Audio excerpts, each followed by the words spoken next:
Hi, Manna class. Our world seems increasingly unpredictable. Just when you think you know what to expect, things change again. I think many people are waiting for normal.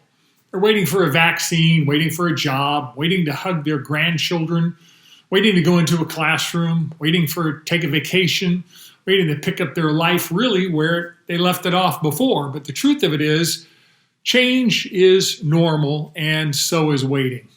Waiting is quite common in the Bible, but it's never passive. Noah spent 120 years building the ark while he waited for the flood. Abraham and Sarah waited 25 years for Isaac, but believe me, they were busy herding sheep and goats and flocks and herds at that point. Jacob worked 7 years for his first wife Leah and another 7 years for his second wife Rachel. Moses spent 40 years shepherding in the desert before God called him to lead Israel out of Egypt. David spent 18 years learning king skills, if you will, in the desert before he became anointed. Even more astonishing, the nation of Israel waited centuries for the Messiah to come the first time, and the Church of Jesus Christ has watched and waited for nearly 2,000 years for Jesus to come the second time. Even more amazing when you think about it really is that Jesus himself has spent over 2,000 years preparing a place for us in heaven and waiting for the marriage supper of the Lamb. You've heard the phrase, there's a time and a season for everything under heaven, and that's true. There's also a time and a season for everything in heaven.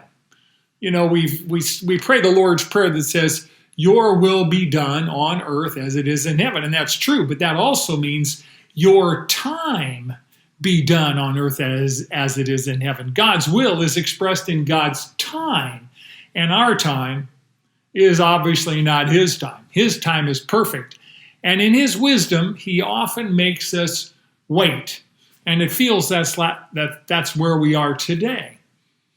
Waiting time, though, is not wasted time in God's kingdom. God never wastes our waiting.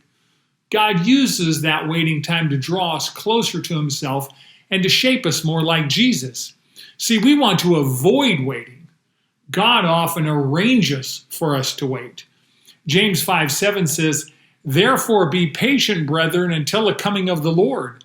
The farmer waits for the precious seed of the soil, being patient about it until it gets the early and late rains. You too be patient. Strengthen your hearts, for the coming of the Lord is near. You know, you can cram for an exam, but you can't cram for a crop. The farmer waits for the rains to come and the plants to grow until it's time for the harvest. You can pick the fruit before it's ripe, and we often do because we don't want to wait.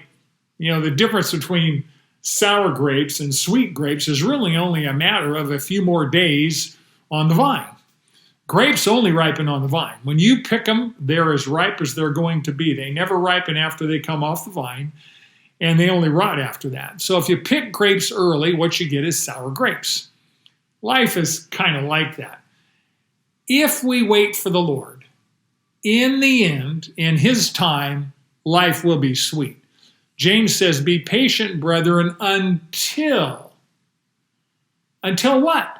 Until the coming of the Lord. Now, we don't know when that will occur, but we know that James wrote that over 2,000 years ago. That means waiting on the Lord is a way of life. Waiting on the Lord is really walking with the Lord. It's living according to his word and following his direction. If you've ever been in love, you know that waiting for your special someone is all-consuming. All you can do is think about them. You just can't wait to see them. Earlier in life, it was probably your boyfriend or girlfriend. Later in life, it's probably your grandchildren that you can't wait to see and hug. Waiting is not for wimps. It requires strength, and it also produces strength. James says, you too be patient, strengthen your hearts. Psalm 27:14 says, wait for the Lord, be strong and let your heart take courage. Yes, wait for the Lord. Which begs the question, so where do we get the strength to wait? Isaiah 40:29 says, he gives strength to the weary, and to him who lacks might, he increases power. Verse 31, yet those who wait for the Lord will gain new strength. The strength comes from the Lord, and the process of obtaining that strength comes as we wait and depend on Him. Many folks are wondering, how long are we going to have to wait until this pandemic is over and my life goes back to normal? Don't waste your life waiting for normal to return. We need to wait on the Lord, but keep working while we wait. We wait on God ultimately because He's God. He loves us and He controls everything in His universe, including pandemics. Waiting is not passive. Waiting is all about deepening your relationship with the Lord as you wait. See, we often wait for God to change our circumstances. And it's not that God's not interested in changing our circumstances. Most of the time, though, He's interested in changing us. So God's waiting room is really His workshop. And He's in the process of shaping us more and more like Jesus. As a matter of fact, God is waiting right now for you and I to talk to Him and praise Him and thank Him and ask Him to lead our lives as we follow Him and His Word. Remember, God designed us to do life together